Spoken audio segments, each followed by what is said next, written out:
Chilling tales for dark nights.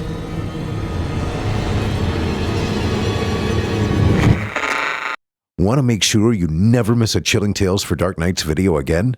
Be sure to subscribe and hit that bell to turn on notifications. It's time to turn off the lights and turn on the dark. Chilling tales for dark nights.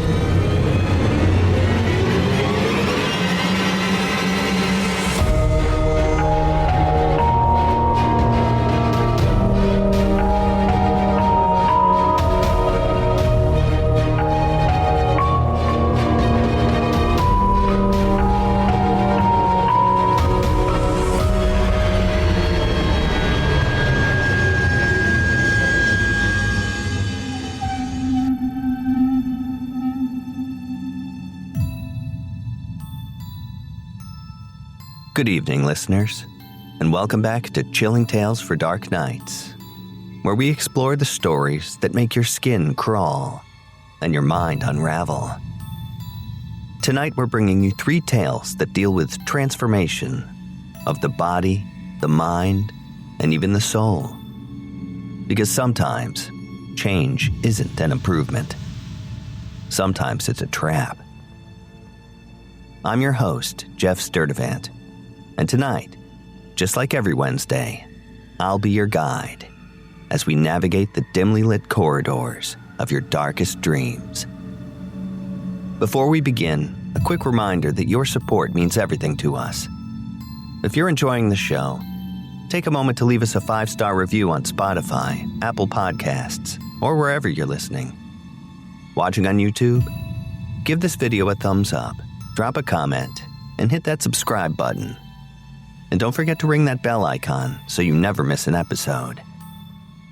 And if you want even more spine-chilling content, head over to chillingtalesfordarknights.com where you can become a patron and unlock ad-free episodes, exclusive stories, and early access to brand new nightmares before anyone else. Your support keeps the nightmares alive. Thank you. Now, let's get into tonight's episode. I'm thrilled to welcome back a returning guest narrator. You last heard him on episode 342, Convictions and Consequences, where he brought to life some truly unsettling stories of deception, belief, and the horrors that follow. If you haven't heard that one yet, go back and check it out. He's a father of 3, a dedicated voice actor, and one of the main narrators for the animated horror channel, Horror Shorts Party. He also runs his own YouTube channel, where he brings terrifying tales to life with his signature chilling delivery. Please welcome back to Chilling Tales for Dark Nights, SomberReads. Jeff, it's great to be back. Last time was a blast, and I'm excited for another night of nightmares. We're happy to have you back. Now, for those who might be new to your work, remind us who you are and what you do. Of course. I'm a voice actor, horror narrator, and one of the voices on Horror Shorts Party, which brings terrifying animated stories to life. I also run my own channel, SomberReads, where I narrate some of the darkest horror fiction out there. Funny enough, I actually avoided horror growing up. My family was fairly religious, and I had a fear of damnation. I still remember seeing Event Horizon as a kid, and my mom turning to me, dead serious, and saying, "You better not act up, or you'll go right with him." That definitely left an impression. I'd imagine. But something changed, clearly. Yeah, my older sister introduced me to horror movies, and at first, I thought she was trying to toughen me up, but really, she was just as scared as I was. We'd watch, pretending we weren't terrified, and somewhere along the way, I fell in love with the genre. These days, I have a soft spot for paranormal horror, especially since I've had a few unsettling experiences myself. Now that's something we'll need to hear about one day. But tonight, we've got 3 terrifying tales, all courtesy of D.D. Wikman, who some listeners may know by his online moniker, Satterdead. His stories often explore psychological terror, body horror, and the kind of existential dread that sticks with you long after the credits roll. Let's start with the first one, about a therapy session that does a little more than it should. Narrated for us tonight by our guest, SomberReads, from the twisted mind of D.D. Wikman. This one is called Overexposure Therapy. I've had a fear of rats for as long as I can remember. I don't know exactly what it is about them that scares me. It's not just the tail or the way they move or how they sound. It's everything and it's nothing. To me, rats have always been synonymous with unconditional terror. It all comes from a childhood trauma. A large rat chased me up a hill, where I had to hide in a tool shed. The thing seemed rabid, and I had to sit in there for at least an hour, listening to the squeals and cries of the desperate thing that wanted to eat me. It was an unusually big rat, larger than some cats I've even seen. It's called musophobia, and up until recently, it hasn't really been an issue.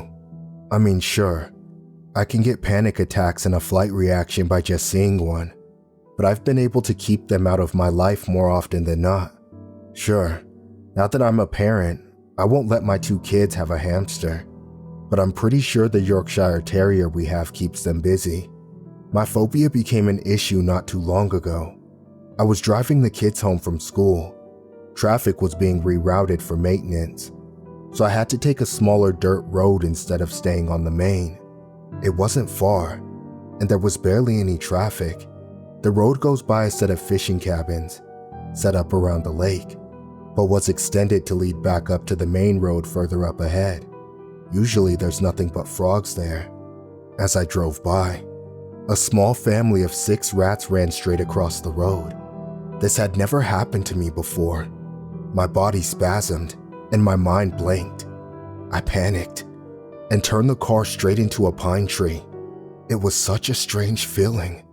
I heard this loud scream and tried to cover my ears, only to realize I was the one screaming. My oldest daughter managed to call 911. My reaction was far scarier to them than the crash itself. We were fine. I was driving slowly and everybody turned out okay. Even the car was okay, after some light body work. However, my wife insisted I start going to therapy to deal with this fear once and for all. I couldn't say no, not again. There aren't many mental health professionals in the nearby area, so the list of available therapists wasn't long. I could go for 2 sessions a week if it wasn't too far away. I was looking for assisted exposure therapy, and truth be told, I was a bit on edge about the whole thing. My wife was the driving force behind this decision, so she pretty much just pointed me where to go. She chose to sign me up for a session with Dr. Jane Bogan. Dr. Jane was excited to see me. She was in her 40s and had this combed back Elvira-looking hairdo, but without the volume. At first sight, you might mistake her for a medium or a psychic. It wasn't the best first impression, but her credentials checked out. We shook hands, her wrist rattling with jewelry and chains. She insisted I call her Jane. The office was kind of murky. Dark gray wallpaper with the matching carpet, plenty of bookshelves with a desk set up by the corner, and, of course, fancy leather lounge chairs, the kind you straighten out to lie down in. Her office assistant, Jeremy, offered me a coffee and a donut before returning to an adjacent room. Apparently, he helped all 4 offices in the building with their scheduling, but Jane was the only one working today. Jeremy was a short, balding man with a tired look. He had some kind of accent, but I couldn't put my finger on what. European, I think. Today, he's all ours. Jane joked. Jeremy didn't laugh. Jane and I had a long talk about my phobia. I told her about the tool shed on top of that grassy hill and the screeching sounds of the rabid rat, the desperate scratching, trying to make a dent in the front door. I told her about the car crash and how my body just seized up and refused to let me act. Jane was a very good listener, asking follow-up questions and making notes along the way. She nodded, made eye contact, and seemed very attentive. She was good, and just talking openly about my fear was refreshing. At the end of the first session, Jane explained her thoughts to me.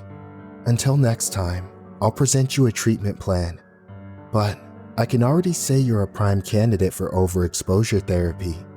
"Do you mean exposure therapy?" I asked. "No, this is different." She smiled and touched my hand. "Overexposure therapy is slightly different, but far more effective in the long run. It also doesn't require you to actually meet or touch any rats. It can be done right here in the office." "Really? I've never heard of it." "I'm licensed to perform it," she said and stood up. She pointed out a diploma next to her desk.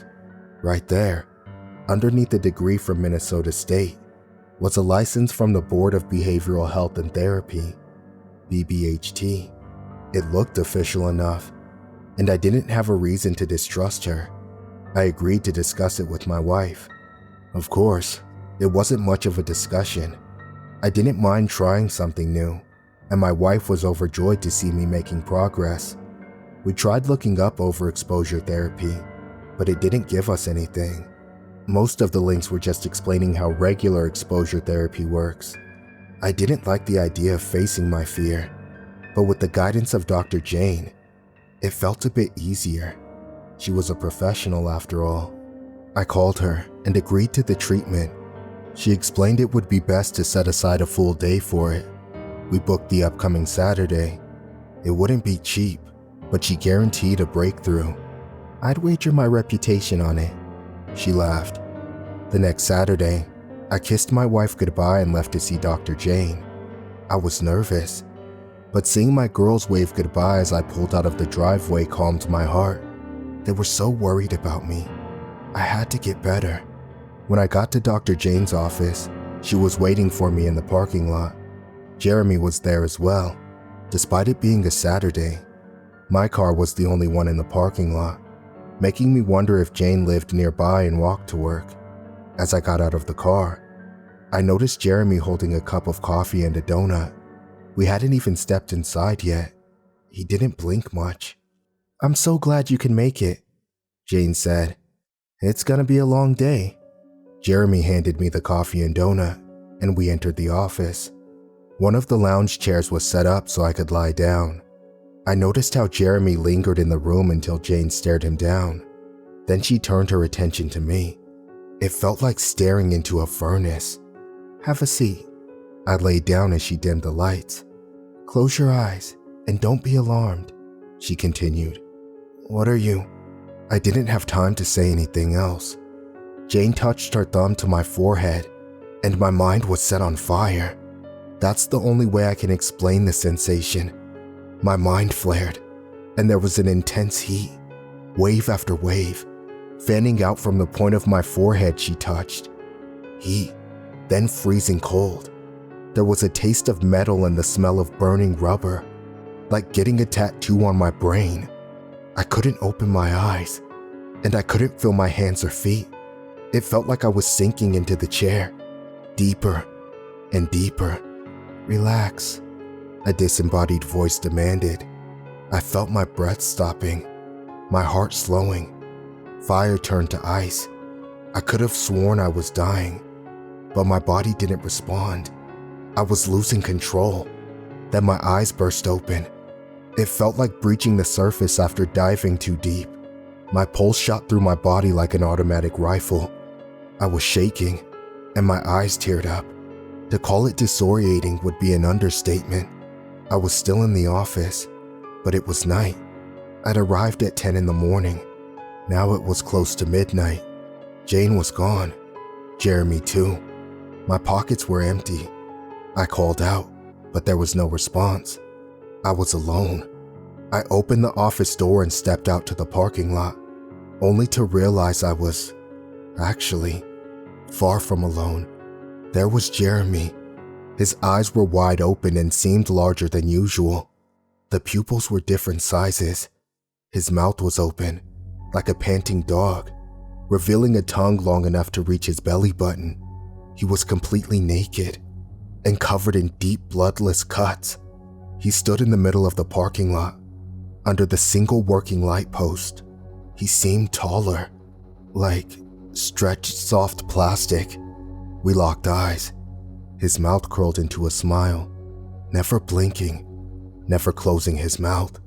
And now, he was sprinting towards me with complete abandon, naked feet slapping against the concrete. He almost tripped as he stumbled across the curb. I slammed the door shut. Jeremy's entire body weight slammed against the door with a deep splat. The door buckled, but held. Jeremy was screaming. It was a pained primal screech, like someone being set on fire. All-enveloping pain, expressed in a rasping, dry voice. I hurried back into the office. One of the bookshelves looked loose, so with enough force I'd be able to tip it. I had to try.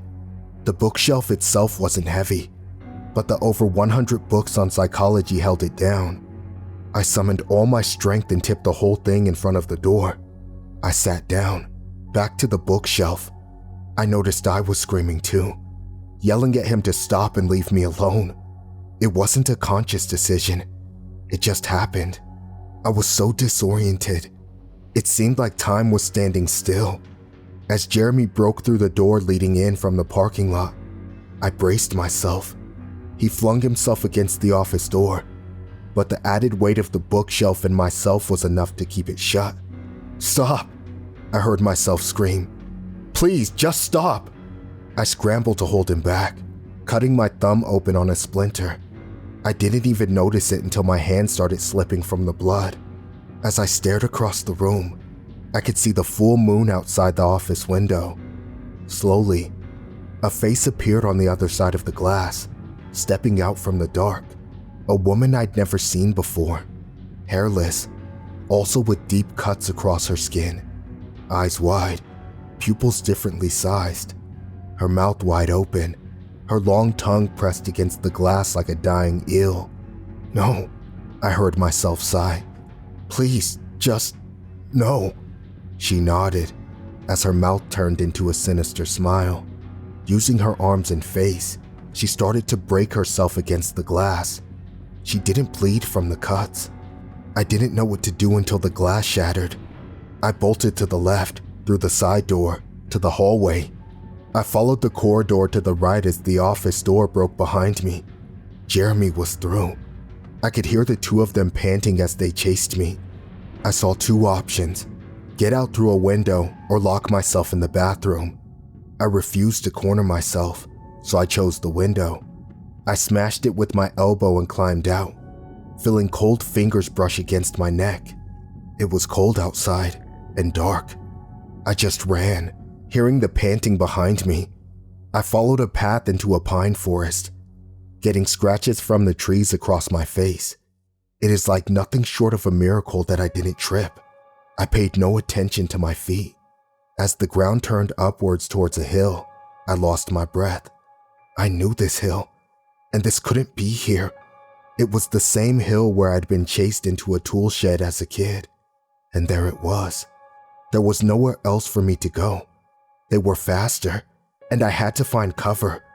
This was impossible. I'd done this once before, and now I was doing it again. I ran up the hill, flung the old wooden door open, and shut it behind me. The door had a side bolt, so I locked it. There were no windows, but the entire shed was flimsy at best. I cursed myself. This was just another dead end. For minutes, it was quiet. Maybe they hadn't followed me. Maybe they took a different path. I relaxed my breath, feeling blood return to my fingers and toes. Then they came. They smashed themselves against the door. They tore at the frail planks. The pained screams exploded and echoed across the hillside. I couldn't hear myself think. Desperate, I looked to where to go next, but I was cornered. It can't end like this, I panted. It can't. It won't. Not like this. I cried. I pleaded. There were more of them now, at least 6. One of the planks on the left side broke off, and 5 arms reached for me. Pale arms, with deep bloodless cuts. The full moon reflected unblinking eyes and long slithering tongues. Not like this. The slide bolt had lost 2 screws. It was just a matter of seconds. No! I armed myself with a claw hammer as the door burst open. Jeremy was the first in, but I didn't get the chance to attack. 3 different arms grabbed me, disarmed me, and pushed me onto the floor. Cold, naked flesh pressed against me. Countless eager faces drooled with delight as teeth pierced my neck. Then, I woke up. The clock showed 20 minutes past 5 in the afternoon. I was on the floor of Dr. Jane's office, curled up in a fetal position. There was a cold towel on my head, and Dr. Jane was calmly stroking my shoulder. My head was warm, and a great headache was subsiding. Jeremy was nowhere around. "There we go," she whispered. "You're fine." I couldn't speak. I was shaking like a leaf. Jane helped me back up in the seat. "That was the end of the treatment," she smiled. "You're done." What was? I had completely forgotten why I was there in the first place. Jane reached for something. "Hold out your hands," she said. I did just as she asked. A second later, a small white mouse was placed in my palms. The confused little thing just sniffed me and stood on its hind legs. I didn't react. In my mind, I was about to be eaten alive just seconds ago. "Well, you seem to be cured." Jane smiled. "Treatment successful. You can give him back now, if you want. I wouldn't mind holding him for a bit." I really didn't. I wanted the little mouse to stay. It was a tiny comfort. A living creature I could feel meant me no harm. "Good," nodded Jane. "So, what happened?" "You were overexposed," said Jane, filling out some paperwork. "An extreme stress reaction dampens all other reactions." "I don't understand." "Say you have an oven with 4 settings," she continued. 4 being the highest setting. That's where you were with your fear of rats. Maximum power, strength 4. She handed the paper over to me. It was a bill for the day. "I changed your maximum setting to 10. Suddenly a 4 doesn't seem so bad." "But how?" She sat down across from me and locked her eyes to mine. There was something dark in there, a hint of red. "I'm very good at what I do." She took my hand and turned it over. That's when I noticed the cut along my thumb. I was allowed to keep the white mouse. I bought him a little cage, some toys, and plenty of food. When I got home that night, my wife couldn't believe her eyes. The girls named the mouse Kenny, and he was gently played with late into the night, much to our Yorkie's dismay. My wife called it a miracle, but I didn't know what to call it. My mind was still in a daze. I find myself thinking back to that day. It wasn't a dream or a vision. It was real. It had to be. Thumbs don't cut themselves on imaginary splinters. Sometimes I find myself staring into the mirror, seeing my pupils dilate into different sizes. It feels like my tongue has grown longer. Hell, my forehead seems to have a slight magnetic pull where Dr. Jane touched me. It's a very unusual kind of headache. There was also an incident, just a few days ago, where I cut my finger dicing potatoes. Not a drop of blood came out. I barely even felt it. I can't bring myself to go back to Dr. Jane. If there is even a slight chance she'll put me back on that hill, I won't ever talk to her or see her again. I might have had the fear of rats scared out of me, but it has been replaced by this deep, existential dread of what Dr. Jane could do to me if she wanted to. What has she done to me? And why can't I bleed?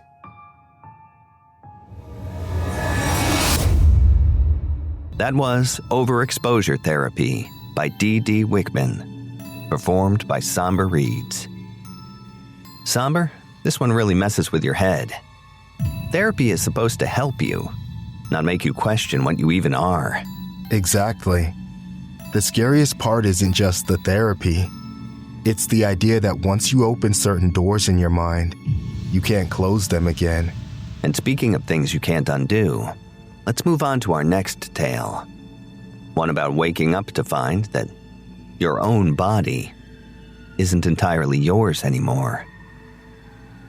Performed tonight by our guest, SomberReads, as written by D.D. Wikman, I present to you, This Is Not My Arm. One would have thought I'd be used to this by now, typing with one arm. It takes time to get used to, especially when you've spent most of your life in front of a keyboard. Muscle memory digs deep. A few years ago, I was in a car accident. I was going 60 down an empty road, coming home from a long day of overtime, when some kind of animal came charging out of the woods. Trying to avoid a collision, I swerved off the road. My front left wheel got caught in a ditch, sending the entire vehicle careening off the road, only to smash into the trunk of an ill-placed walnut tree, driver's side first.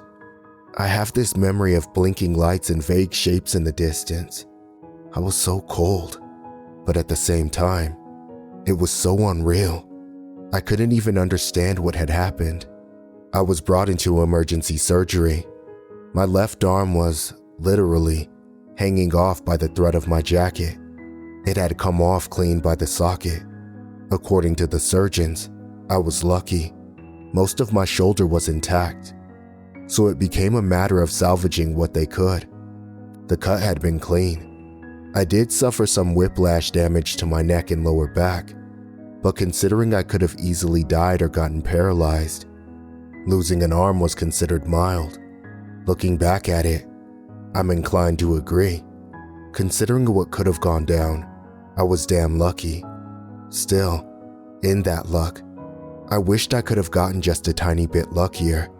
See, I had this gold ring that I'd been given by my later mother.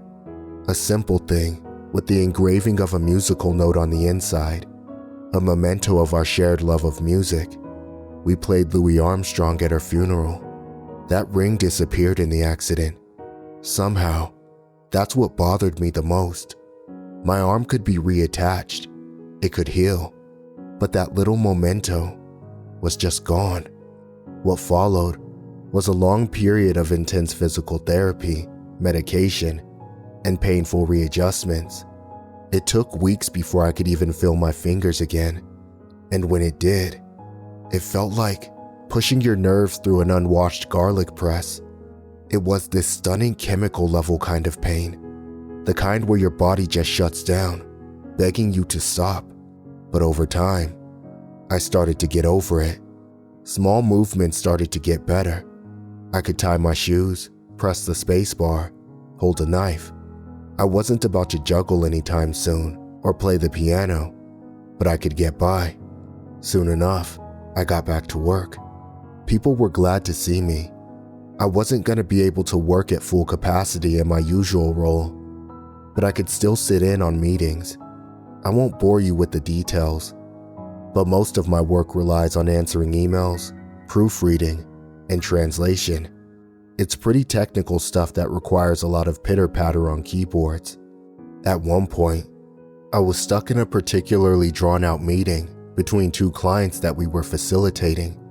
I was there mostly as an observer to fill the seats, but I was supposed to weigh in if something related to my department came up. Of course, it didn't, but I still had to act interested. My colleague was trying to draw up a compromise between the two parties, laying out terms and conditions. Meanwhile, I was nursing a cup of coffee and waiting for the day to be over. Looking over to my side, I noticed something odd. I wasn't just holding the coffee cup with my left hand. I was stroking it with my index finger, sort of how you'd scratch a cat under its chin. It was a strange sensation. I was looking at my own arm, my own hand, and I couldn't feel what was happening. I couldn't feel the ceramics tapping against my finger, or the twitch of the nerve as it contracted and extended. It was just happening. An involuntary twitch, perhaps, but it didn't feel like it. It felt intended, somehow. A few similar events took place that day. Grabbing the bathroom door for a little too long, knocking over desktop decorations, suddenly letting go of my jacket as I was about to head home. It was just little things. I was still having trouble even using my arm in the first place, so these quirks didn't bother me too much. A friend of mine was giving me a ride home. I wasn't at 100% yet, and sitting behind the steering wheel felt like inviting disaster. Instead, I sat in the passenger seat, nodding off as the trees passed me by with a steady rhythm, causing me to blink. A noise pulled me back. The driver said something, but I wasn't paying attention. Turning to him, I excused myself. "Sorry, what was that?" I asked. "What are you doing?" the driver repeated. I looked over. My hand was wrapped around the parking brake, as if ready to pull. I forced myself to let go. "Nothing," I said. "Sorry, It's nothing." "Right," he nodded. "Just don't do that." "Yeah," I agreed. "Yeah, no, I'm sorry." That night, I was exhausted. It felt like my lungs had been robbed of breath. I felt weak and trembling. I was cold, yet feverish, famished, but without an appetite. I went to bed early, face planting into the pillow. I had horrible nightmares, none of which I can remember. I kept waking up over and over, not being able to discern dream from reality. My bed was soaked with a cold sweat, sending shiver after shiver up my spine. By the early hours of the morning, a stray ray of sunshine burned my eyes open. I was lying on my side, looking toward the window, leaning on my left shoulder. The fingers of my left hand were moving on their own, not just moving, but bent in every which way, as if lacking bones.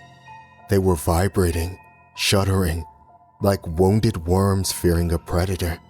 I grabbed my hand, and my fingers were back to normal. I could move them as usual. For a moment, I was doubting what I'd seen. It was one thing to experience oddities, but that was unreal. I must have laid there for a half an hour, just expanding and contracting my hand, begging my body to work with me. "Enough of this," I begged. "Please, enough, please." I clapped my hands, cracked my fingers, and ran them through my hair.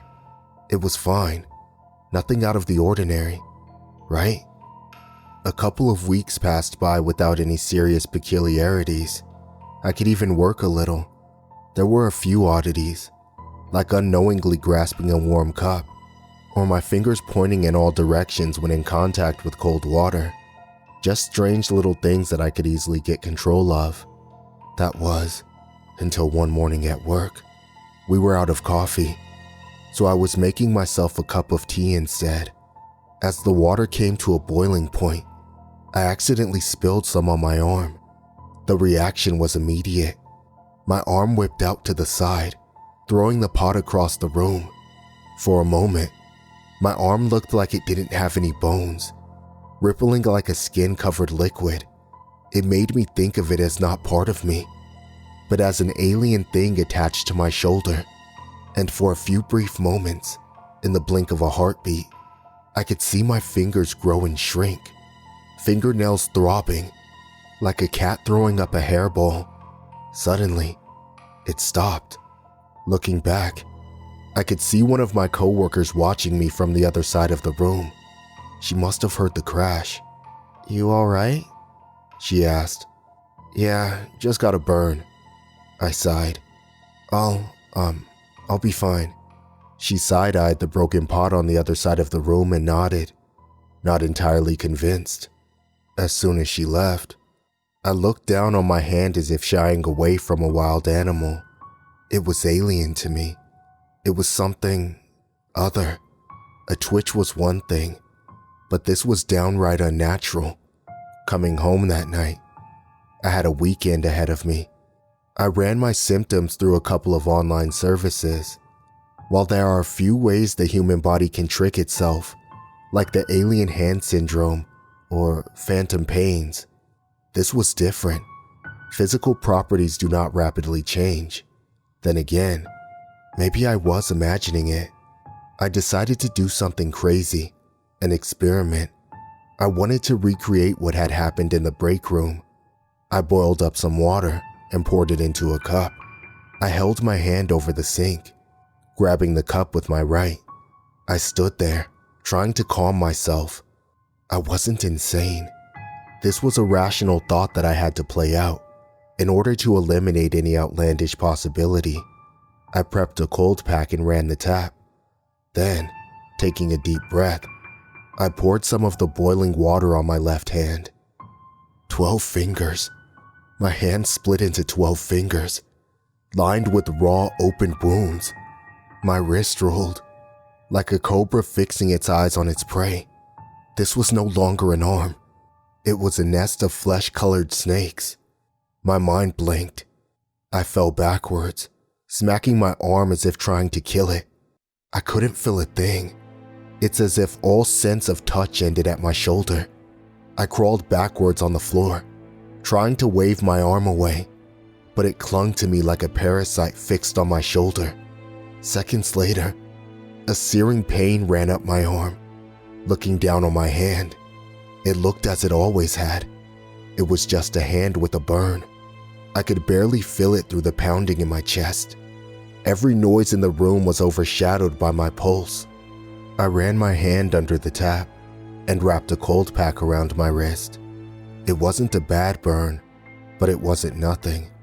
I did some research, looking up news from around the time my accident took place. There were a couple of reports, but nothing out of the ordinary. A domestic call, a brawl at a local restaurant, a couple of missing pets.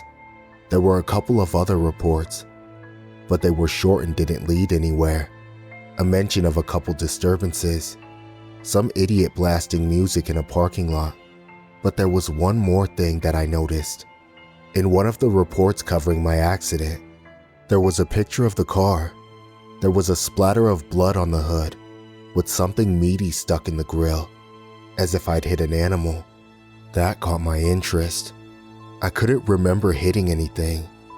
So what the hell was that about? The next day, my arm was acting up even worse. It kept getting cold, as if circulation was cutting in and out. Before heading out, I wrapped it up in bandages, partly because of the cold sensation and partly because I didn't trust it. There was no way to tell what could happen or why. I managed to get a hold of the owner of the junkyard where my car had been towed. I went over there early in the day, just before the fog cleared. Now, this was long after the car had been crushed and stored, but it was the only lead I had. An older woman greeted me at the gates, letting me in. We had a short chat about the accident as she showed me around, ending up at a stack of metal that could hardly be recognized as anything. The only thing to even hint at my car being in that pile was a thin slice of colored metal from one of the doors. I dug around there for about 20 minutes, all while being observed by this old woman. "Yeah, you won't find much," she said. "If the police didn't get it, the insurance folks did." "Been a lot of people digging around?" "Not a lot. Nah," she said, shaking her head. "But you ain't the first." And she was right. There wasn't a drop of blood or bone or anything. It was just scrap metal in a pile of even more scrap metal. I was wasting my time. But as I was about to leave, I noticed something. I hadn't thought about it, but I could see the old woman was wearing a ring. It looked like a wedding ring at first, but she was wearing it on the wrong finger. I pointed to it. "You found that? What about it?" she asked. "It's got a tune engraved on the side, right? Like, a classic music note?" There was no response. She just looked at me and sighed. Turns out I was right. She gave it back. She'd found it near the hood of the car the night they brought it in. Grabbing it was just a spur-of-the-moment thing, and since no one had come looking for it, she'd kept it. I was a bit annoyed, but mostly relieved that I got it back. But the question remained, how had that ended up at the hood of the car? "There was all kinds of gunk just hanging there," she said, Figured it was an animal. And you're sure that's where you found it? Sure as can be, yeah. I stood there for a moment, feeling an uncomfortable thought forming in the back of my head. There was no way for that ring to go from my broken arm on the driver's side to a pile of meat stuck in the grill of the car. But the proof of it had been in front of me all along. I had worn that ring for 12 years. There was a permanent indent on my finger. Looking down at my left hand, there was no such indent. This wasn't my arm. As soon as that thought settled in my mind, I could feel the arm twist and turn. If it hadn't been for the bandages, there's no way to tell what it would have done. It squirmed and pulled against me, thrashing like a dying fish on land. The old woman just looked at me. "You all right? You want me to call someone?" she asked. I don't know," I said. "I don't know. I had to get to the bottom of this." I hurried out of there as fast as I could. It was getting late in the afternoon when I got back home. Grabbing an old backpack and a couple of painkillers, I was about to head right back out, but a thought hit me. Maybe it wasn't as abstract as I thought. Maybe it wasn't just a feeling. Maybe something was really there. Looking down at my arm, I could feel it stirring, just within my control. Something sleeping, waiting to spring into action. With my right hand on the front door, I stopped and spoke out loud. "Whatever you want, just don't," I asked. "Don't." There was no response, no stirring. On a spur-of-the-moment whim, I packed one more thing into my backpack, just in case. A Hail Mary. Making my way to the scene of the accident, it was impossible to tell anything had ever happened there. I could barely even make out the place where I swerved, or where my wheel got caught in the ditch. I found the general area in the field where my car had spun out of control, and from there, it was easy to find the tree I'd smashed into. It was still there. I spent hours going over it all, following the path the car had taken, starting from that tree and working my way back. There was nothing there, nothing new. It was all just gravel, weeds, and pavement. What had I expected? A signed confession? As the sun dipped behind the clouds, I could feel a cold wind coming on. I'd lost track of time. As I turned back, there was a sudden cramp in my arm. A shock of pain crept up my spine, spreading throughout my body like a spider's web. I could feel my left arm throbbing against the bandage. Something was wrong. I was in the middle of the field. I could see for miles in every direction. Cars passing by in the distance. Wet grass staining my pants all the way up to my knees. And this one cold wind cutting straight through my clothes. I shivered, but my left arm didn't. Taking a step back towards where I came from, another shout of pain struck me.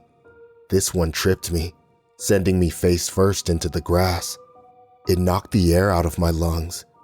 I rolled over on my back, gasping for breath. My left hand was creeping up my stomach like a spider with a meaty tail. It stopped over my face, tapping the bridge of my nose with the index finger. I couldn't feel a thing, moving to push it off. It instead struck back, grasping my right hand in return. "Stop!" I wheezed as I sat back up. "Just stop! Stop this!" But it didn't. It just sat there, a wounded man holding his arms. I struggled back and forth for well over a half hour, getting back on my feet, only to get knocked back down. By the time I'd made my way back to the road, I looked like I'd been hiking for miles. My hair was a mess, and my clothes were covered in grass and mud.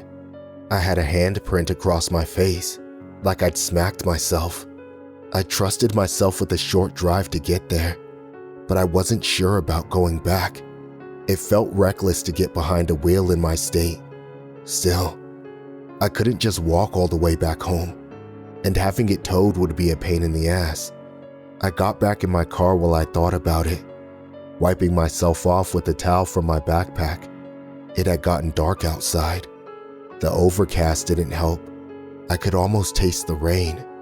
I contemplated my options and figured that if I kept it slow and only used my right arm, I could carefully make my way home.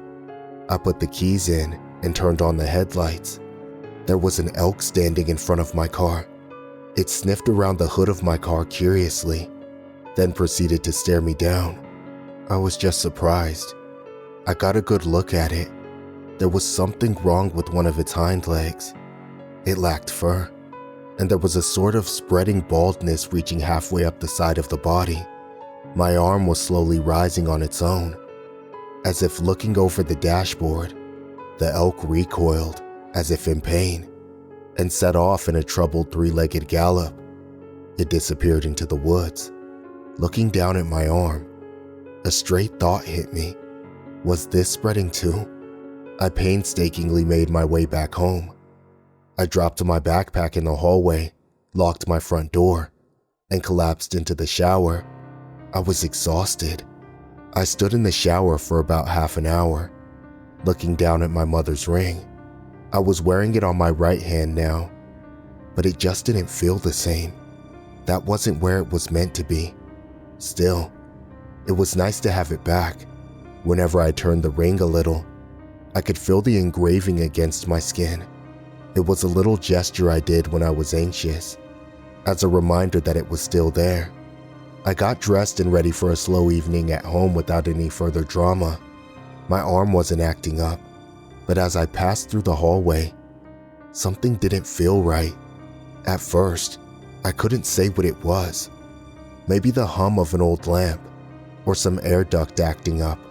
I wasn't sure, but it was something. It had to be. I stepped up to the front door. There used to be a light coming from the hallway outside. That light was always on, and there should be a little light coming in through the peephole, but there wasn't. Had a fuse blown? I had a closer look. There was someone just outside my door. A click. My left hand unlocked the door. The door flung open, knocking me back. A tall silhouette, close to 7 feet tall, pushed its way into my apartment. It was dressed in a sort of black poncho, covering its face with layers of bandages. A single frog-like eye stared me down as it pushed forward. I scrambled backwards on the floor. It was fast, damn fast. It stepped forward and reached for one of my legs, but I managed to pull it away in time. I got back on my feet, barely managing to pull my left arm along. It was trying to grab a hold of something, as if to slow me down. In a spur-of-the-moment decision, I grabbed a lamp from the windowsill, throwing it across the room. The intruder ducked, then came at me again. I ducked under, just in time, and headed for the door. As I reached the front door, my left arm tried to force it shut. I fought against myself to get out, but it was useless. The door was shut and locked, and my left hand refused to budge. The 7-foot-tall shape came around the corner, slowly approaching. I had to think of something, anything. My backpack, it was right there. I had packed a couple of things earlier: a towel, some bandages, painkillers, and a bottle of water. But I'd also packed some lighter fluid.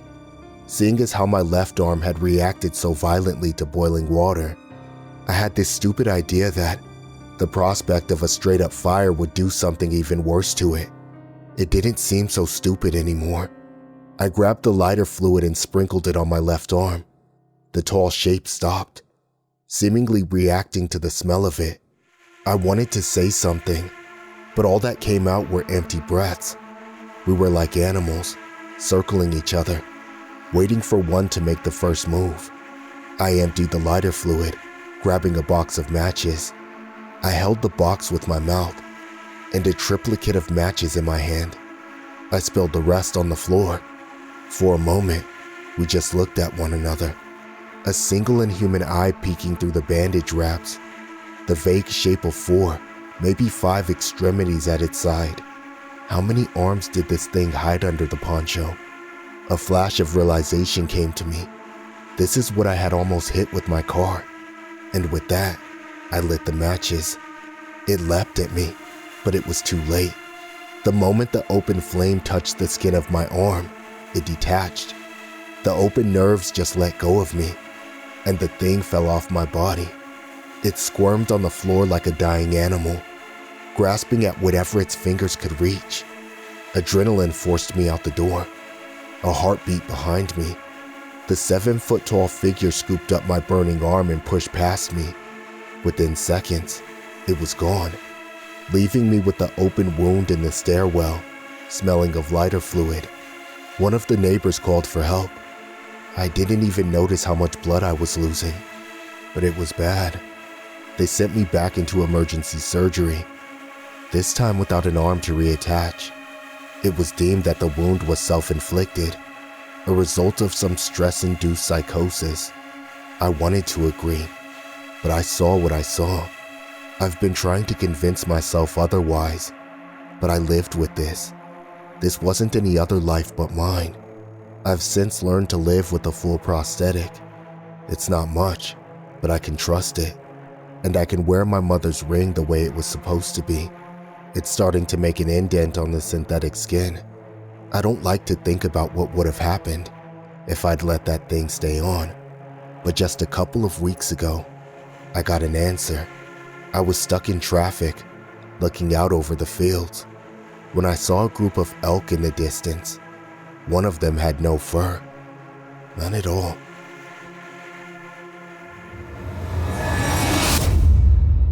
That was This Is Not My Arm by D.D. Wikman, performed by SomberReads. Somber, this one had a real body horror element to it.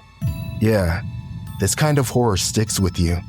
Losing control over your own body, or realizing part of you isn't actually yours, is terrifying. Which brings us to our final story. A story about losing everything that makes you, you. Narrated by SomberReads, as written once again by D.D. Wikman. I present to you, Stepminding. A couple of years ago, I was dating a woman named Lynn. She was deeply enthusiastic about alternative medicine. It was such a strange obsession. In every other aspect, she was insightful and critical. Hell, she was a paralegal. She just had this one blind spot that I could never figure out, and it was a big part of her life. We were together for 2 years. During that time, she had me try all kinds of strange treatments and experiences. Things like acupuncture, spiritual healing, crystals, Reiki, rolfing, and even a seance. I may or may not have been asked to do ayahuasca. I went along with it because I cared deeply for her, but the cracks in our relationship had started to show. Turned out we wouldn't last in the long run. But I don't want to talk about that relationship. I want to talk about this one treatment she took me to, and how it has shaped the life I'm living today. It's a bit complicated. I'm going to talk about stepminding. It was an early Minnesota morning, and the last session that Lynn and I would attend as a couple. We pulled into a nondescript parking lot, and Lynn led me by the hand. We'd had an insane fight that morning about something I can barely even remember. I think it was the order you put in yogurt when eating muesli. Of course you put the muesli in first, right? It's like cereal. We entered a stale waiting room. The AC must have been off for days. I could taste the air. The only other person there was a short, balding man who spoke to us in a vaguely European accent, barely looking up from his iPad.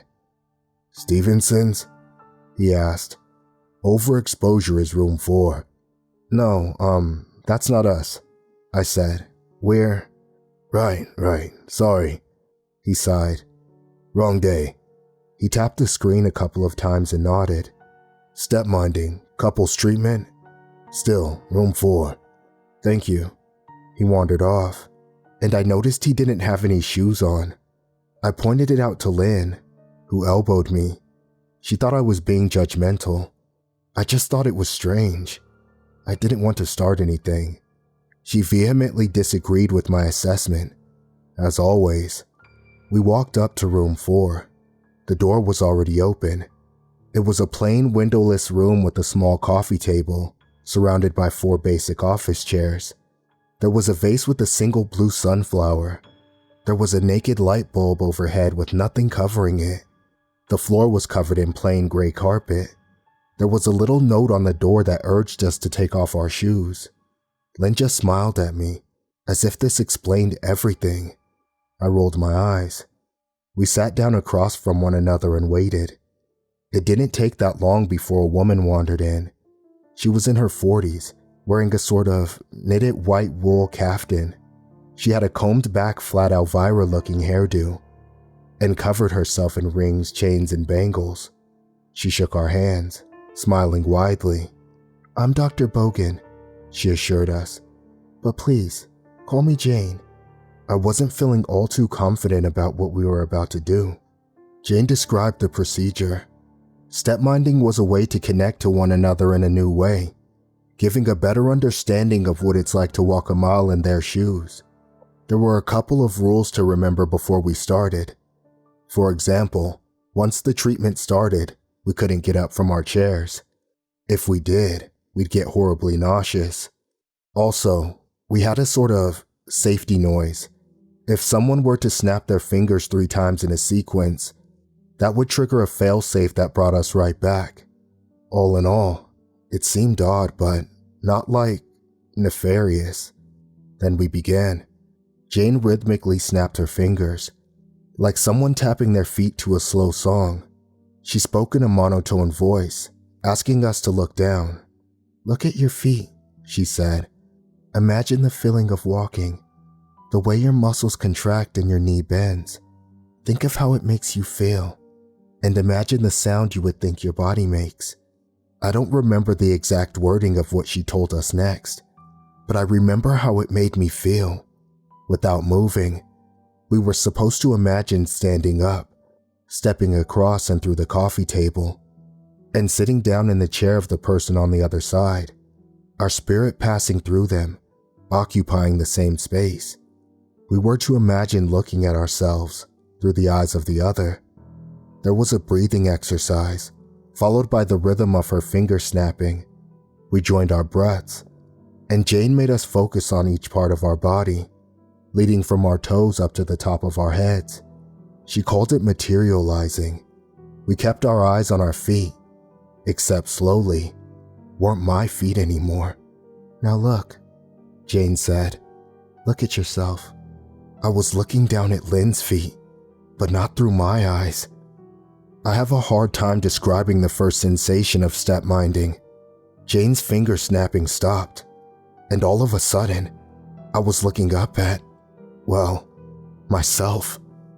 I was sitting in Lynn's chair.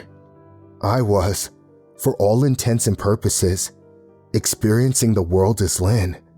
I was Lynn. My hands were smaller, more delicate. I was colder, and my clothes were uncomfortable. Smell and taste felt different, and I had this gnawing hunger in the back of my stomach. My back ached, and I could feel my long hair reaching halfway down my back. I wasn't just looking at Lynn's feet. I was Lynn. I can barely remember what I did. We talked and touched each other's hands, reassuring one another that we were actually experiencing this. Lynn was repeating the same things over and over. "That's me," she said. "And I'm looking at me. You're me. I'm you." We had a long discussion. I could feel air reverberating through my throat in a strange way. I spoke with Lynn's voice, and it made my neck strain. I had to settle myself in her body, and there were so many details that just didn't click. It was so hard to focus on what was being said, when all I could think about was the way my earring swung back and forth when I moved my head. But after about an hour, Jane snapped her fingers 3 times, and I was back in my chair in the blink of an eye. This is how I realized I was short-sighted. Lynn's vision had been perfect. I also felt bigger, heavier. Her world felt so different from mine, and while it didn't explain our disagreements, it gave me some insights into just how different we really were. I made a note to get new glasses, still reeling from the experience. Lynn and I thanked Dr. Bogan and stepped out. We had a strange, disorientated talk in the parking lot and broke up. It was oddly amicable, as if we both understood that we were fundamentally incompatible. That was it. No drama. Just, that's it. I thought about that day for weeks. It was so unreal. I mean, how do you go from a literal out-of-body experience and back to work on Monday morning? You can't pretend that nothing happened. I wanted to understand it. Like, really understand it. I'd been to countless nonsensical treatments with Lynn, but this one had been the real deal. There was no denying it, even though I desperately tried to. A couple of weeks later, I returned to Dr. Bogan on my own. I wanted to talk to her about it, the science behind it, how it functioned, how it was performed, anything. And of course, how I had never heard of stepminding before. I met her on a rainy Wednesday afternoon. She sat me down and had her assistant offer me a cup of coffee. She explained it as calmly as she could. It was complicated, but essentially, she explained it as something based on Roskian identity theory, the transfer of thought pattern through vocal meditation, exchanging vibrations, and adapting electrical patterns in the brain. Every word sounded like nonsensical pseudoscience, but it didn't change the fact of what I had experienced. And at the end of the day, that was the only thing that really mattered. I have to see it again, I said. I need to understand this. Funny you should say that. She smiled. I think we can work something out. Jane offered me a quid pro quo. She had a couple of patients who could benefit from a stepminding session, but she needed a neutral third party to act as the recipient. I seemed to be a good fit. I was skeptical, but she had a little bonus to sweeten the deal. She'd pay me a handsome sum of cash for each session, as a kind of consultation fee. I was a bit hesitant, but I agreed. 1 week later, I sat in on a session with Jane and one of her patients. The patient had a dissociative issue and needed a stepminding session to alleviate a strange obsession she seemed to have with what sounded like a houseplant. I didn't pay too much attention. I was nervous. I couldn't figure out why. Maybe it was the thought that what I had experienced was real, and how that would force me to change the way I viewed the world. If a thing like stepminding exists, who's to say there aren't ghosts or even wizards? So I sat down with this stranger, and Jane started snapping her fingers. Now look, she began. Look at yourself. Jane used the same words, the same sequence, the same rhythm, stepping out of my body and into another. But the difference was palpable this time. Lynn had been calm and collected, but this woman was the opposite. Sitting in her body, my pulse was higher, my legs were shaking, and my breathing was shallow. I was physically exhausted, but mentally wired. Thoughts rushing 100 different ways at once, and I didn't even know why. A single second in that body, looking across my table back at myself, and I could tell they were a troubled person. I was to sit there for a while, as Jane had a discussion with the other patient. Instinctively, I stood up to leave the room, to give them privacy, but I had to sit back down. My head started spinning as all these unfamiliar muscles reacted to my input, and I couldn't get very far. Perhaps the sitting down rule was there for a good reason. I sat there, trying to calm down, while the two of them had a discussion. I was asked to put my headphones on for a bit, and I didn't mind. It was hard hearing anything through my pounding pulse anyway. As the session came to an end, Jane snapped her fingers, and I was back in my chair. My heart rate was slower. I wasn't shaking. I was nervous, but compared to the other patient, I was an obelisk of relaxation. For a moment, looking across the table, I could see her taking a deep breath. She was still shaking, but not as much as when we started. Perhaps that session gave her a new perspective on things. As the patient left, I got a moment to talk to Jane alone. I explained to her that if we had wheelchairs instead, The other patient could be rolled out during the session. That would be more effective than using headphones. She really liked that idea and suggested we try it at the next session, which, inadvertently, answered my next question. There was going to be more sessions. I worked on and off with Dr. Bogan for a couple of months. I usually did about 3 to 5 sessions per month, netting me a bonus income of about $400 per session. Jane ended up getting 2 wheelchairs and having her assistant Jonathan wheel me out while she had a conversation with the other patient. I grew accustomed to it and started to enjoy the sensation. It's sort of a pleasant ego death. You feel more connected to the world. It was becoming a steady source of secondary income, taking an afternoon off work to get paid for something that I ultimately enjoyed. Yeah, not a bad deal. Over the upcoming weeks, I got a couple more opportunities. I joined Jane on a couple of out-of-town sessions, meeting with some clients she was following up with. Mostly folks who needed privacy for one reason or another. Folks with all kinds of strange afflictions. I could probably write a book about those people alone. Coming back home, Jane contacted me about doing a couple of sessions where she wasn't personally involved. I was also asked to be the guide a couple of times, seeing as how I stepminded so many times and could recite the guiding words by heart. The pay was more than doubled, so I agreed. I had 3 guiding sessions on my own. One with a hippie couple who wanted to experience a sort of intimacy. Let's just leave it at that. Another with 2 brothers, performing a trust exercise. The third one was a group of college kids who wanted to debunk the whole thing, and they left sort of befuddled. All in all, things were going well. Then I got a call about a neutral third party. I was going to perform a switch with a patient, but this time, Jane wasn't involved at all. The customer went straight to me. It was a group of people who contacted me. They described it as their dad having a disorder, and that they wanted to try stepminding to sort of reset him. They'd arranged their own guide, so they just needed me as a neutral third party, someone who wouldn't freak out about the process, as it might take a couple of hours to get through to him. It would be my longest session yet, but the pay was good, and I tried a lot of things up until that point. I was ready. I met the client, Harold, at his home in southern St. Cloud. Big place, 3 floors, gated property with both a pool and a tennis court, modern architecture, and heated floor tiles. The guide for the evening was a cheery woman in her 40s. She gave off a bit of a college professor kind of vibe. Apart from the client himself, there was a group of 4 other people who seemed to be close relatives.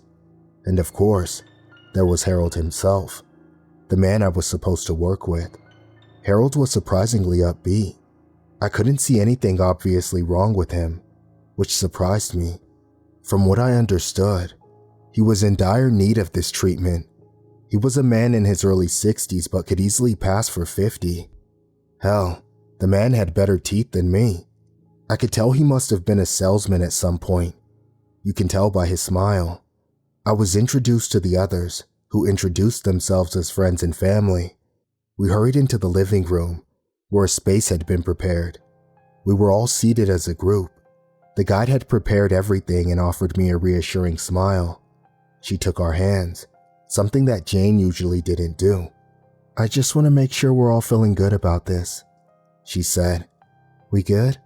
We nodded. "We good," I nodded. "We're good," Harold agreed. And with that, the session was on.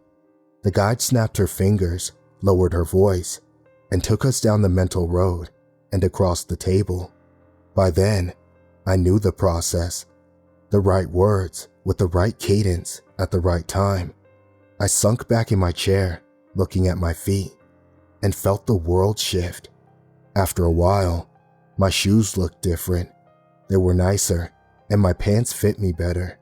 Slowly, I started to feel the reality of my borrowed body, the various aches and pains, the thinning hair, the wrinkles on my cheeks when I blinked. I'd aged about 30 years in a couple of minutes, and it would take some time adjusting. Looking up and seeing myself in the opposite chair, I got this anxious sting in my chest.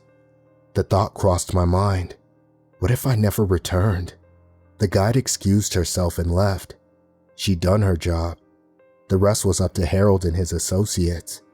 But as soon as I heard the front door close, the air in the room shifted. Harold was sitting there, looking at me, stretching his arms. The others joined us, making a circle. One of Harold's associates, a young woman who introduced herself as Hope, spoke to the both of us. She could easily have been his daughter. "How are you feeling?" she asked. "Is everything okay?" "Yeah," I nodded. "You do what you gotta do." "So this works?" Harold asked. This is it? It's done?" "It's done." Hope smiled. Harold pulled out a gun, a well-polished revolver. I was the only one who reacted, flinching at the sight of it. The others didn't seem to care. I didn't know what to do. Should I be scared? If so, why was no one reacting? "So we just cut the cord then," he said, "and we're good to go." "Wait, what are you?" They were tricking me. They put me in that old body and had no intention of putting me back. I held up my hand and snapped my fingers 2 times. But before the 3rd snap, I had a gun pushed against the back of my head. "That won't help," Hope said. "We'll just kill you when you're you again." It's hard to describe what I felt in that moment. The fear was real, but there was also a longing to go back. Being out of your body is like sleeping outside. You feel exposed and maladjusted. If you know it's just for a while, it's not that bad. But if there's a chance you can't go back, it becomes terrifying. Like getting lost in the woods. That's not even counting for the primal terror you feel from having a gun pointed at you. Harold seemed a bit confused, which made me realize that no one had explained the rules to him, that we couldn't get up, and that 3 snaps of a finger would cancel the effect. I got the impression that he had thought this was somehow permanent. Looking at him, I could see a worry spread across his face. My face. "You said this was permanent," he said, looking at Hope. "It is, as long as you don't do 3 finger snaps." "How's that gonna work when we cut him off?" "You're gonna have to make sure you're never around someone who snaps their fingers, Harold." She smiled. "That's not too much, is it?" "Do I have to remind you that I got the tapes to put you away?" Harold snarled back. "And that if anything were to happen to me, you're done." "Nothing's gonna happen, Harold." Hope chuckled. "Look, you're right there, safe and sound." She pointed at me. It was as if a light turned on in Harold's eyes. He was being double-crossed, just like me. In a desperate moment, he raised his handgun at me. I recoiled so hard that I fell out of my chair, feeling my heart skip a beat, cold sweat spreading across my arms, clinging to the thinner inner fabric of Harold's expensive blazer. But there was no gunshot, just a click. His gun was empty. That click was the loudest sound I'd ever heard. I came crumbling down to the floor, feeling the effects of the first rule, don't get up. I was immediately nauseous. I felt like a bobblehead as my head went one way and my body the other. I collapsed in a pile, trying to find the magic number of blinks to make the world stop spinning. "You'll never get past the safety checks," Harold screamed. "You'll never get the backups. It's all fingerprinted," Hope sighed. "Fingerprinted, biocoded, voice-checked. Sorry." A man raised his arm. There was no second click. Instead, there was a bang. I looked up with my ears ringing, watching a reflection of my dead self on the other side of the coffee table. Bullet to the brain. Nothing but blank eyes looking back at me. My face didn't look dead. It just looked sort of tired, like I was sleepy. I was expecting that face to blink, but that blink never came. Blood pooled at the corner of the mouth, running down from the open wound at the temple. They pulled me up and dragged me over to Harold's workstation. They used my hand to log in. I had to do a voice recognition check, as Hope's associates went through 2 laptops and a smartphone. While they did, Hope sat down across from me. My head was still swimming. "We're gonna need you," she said. "And as long as you play along, you'll be fine. But if you fuck with me," she snapped her fingers twice. Ice filled my veins as I gripped my seat. "I can't imagine something good would happen if we tried this," she said, lowering her voice. "So how about we just really, really pay attention, She explained the plan. They needed Harold alive to slowly transfer his company's shares to someone else without it looking all too suspicious. They needed access to his files, both immediate and over a longer time. They explained that they needed me around to make it appear that everything was fine. In return, I'd get to live in this amazing place, with whatever comforts I could ask for the rest of my days. But if I slipped up, snap, snap, snap, done, fade to black. It was so surreal, watching them wrap up my own body in black plastic, men in tailored blazers scrubbing the floor and walls with bleach, Hope sitting across from me, rubbing her fingers together. "Where do you think you'll go?" she asked. "If I snap my fingers, where do you think you'll go?" I don't know," I stuttered. Maybe you'll be fine," she shrugged. "Maybe there's something nice and warm on the other side. Or maybe the snapping doesn't even work anymore. Want to try?" "No." "No?" she smiled. "No, you don't. You're smarter than that. And maybe you're not the gambling type." She tapped the barrel of the gun on Harold's mahogany desk. "You can have all the parties you want. You got a big bank account?" She sighed. "But maybe be careful about inviting musical people. Those who stomp their feet or snap their fingers." And that was that. I was left there. I had keys to the place I didn't know, a phone full of numbers I didn't recognize. I just stood there in the chlorine-smelling house of a stranger. I didn't know what to feel. Ever since I first started stepminding, I had never considered this. It was unreal. I remember looking down at my own hand, not being sure if I could snap myself out of it. What would happen? Over time, I got used to the nausea. Nowadays, it's gone. I can walk around like anyone else, but I have to avoid crowds. I can't risk hearing those 3 snaps. I watch videos with the sound off and subtitles on.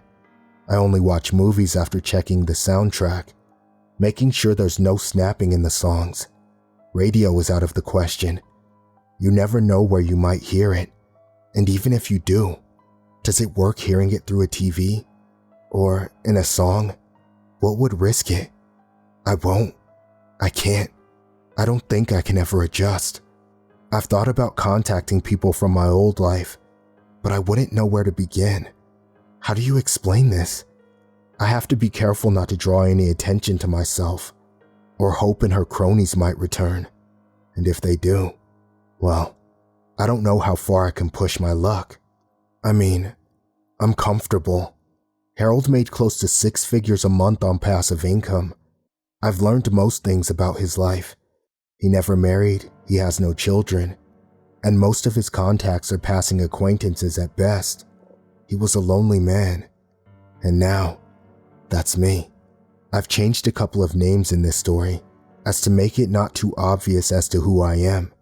Then again, even if I said it outright, I can't imagine it would matter. No one's going to believe this. How do you convince someone that you're really someone else? It just sounds schizophrenic. I spend most of my days considering my options. I've thought about destroying my hearing as a safety measure. Yes, going deaf is awful, but you have no idea what it's like living with the thought that a sound that can be done at any time by anyone can kill you. It's exhausting, and you end up isolating yourself. So I'm typing this out on a fancy laptop, on a mahogany desk. I'm Harold now, screaming into the void that I used to be someone else. I'm sipping on a drink from a glass with my initials on it, and when I go to bed tonight, I will do the same thing I do every night.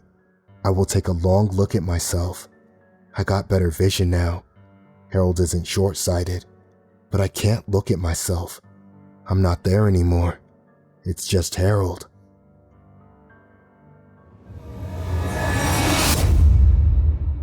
That was Stepminding by D.D. Wikman, performed by SomberReads. This one is next-level horror. It's one thing to lose control of your body. It's another to lose your identity altogether. Yeah, this is existential horror at its finest. You wake up one day, and you're not you anymore. And worse, no one even realizes it. Now, before we wrap up, Somber, I hear you've got something big coming up on your channel this week. That's right. This Thursday, March 20th, I'll be premiering The Blackout Experiment, an original horror story by Chilling Tales for Dark Nights creator, Craig Groshek. Without giving too much away, it's about a group of researchers in an experiment designed to eliminate sleep entirely. But instead of unlocking human potential, they unlock something they were never meant to see. It's a story that plays with perception, isolation, and the terrifying things that happen when sleep is no longer a part of the equation. What starts as a scientific breakthrough quickly spirals into something impossible to escape. If you thought tonight's stories were unsettling, just wait until you experience this one. That sounds incredible. Listeners, don't miss it. And if you decide to stop by the SomberReads YouTube channel, be sure to let them know that Jeff and the team at Chilling Tales for Dark Nights sent you. Thanks so much, Jeff. I'm sure they'll enjoy the story, and I can't wait to meet everyone. Before we wrap up tonight, let's remind our listeners where they can find more of your work. Absolutely. You can find me on YouTube at my channel SomberReads, and I'm also on Twitter, Instagram, Facebook, and the Horror Shorts Party channel, where we bring animated horror to life each and every month. Stop by and say hello, and see what I've got to offer. I've been at this for quite a while. Listeners, you know what to do. Check out SomberReads' work and let him know you heard him here. Don't be shy. Like, subscribe, leave a comment. We've all got to appease our eldritch algorithm gods every now and then. And of course, if you enjoyed tonight's episode, if these stories about losing control of your mind, your body, or your very existence left you feeling a little less sure of yourself, then support us by leaving a 5-star review on Spotify, Apple Podcasts, or wherever you're listening. Watching on YouTube? Like, subscribe, and leave us a comment. Let me know down there which one of tonight's tales unsettled you the most. And for those of you who just can't get enough horror, head over to chillingtalesfordarknights.com to become a patron. You'll get ad-free episodes, exclusive stories, and early access to brand new nightmares before anyone else, for as little as $7.99 a month, or less with an annual plan. Your support keeps the darkness alive, and we appreciate every single one of you. I'm Jeff Sturdivant, and it's been my pleasure to guide you through tonight's terrifying tales. Don't forget, we'll be welcoming a new guest narrator each Wednesday, so stay tuned for next week's surprise guest, where they and we will once again turn off the lights and turn on the dark. Sweet dreams, listeners. Sweet dreams. Chilling Tales for Dark Nights.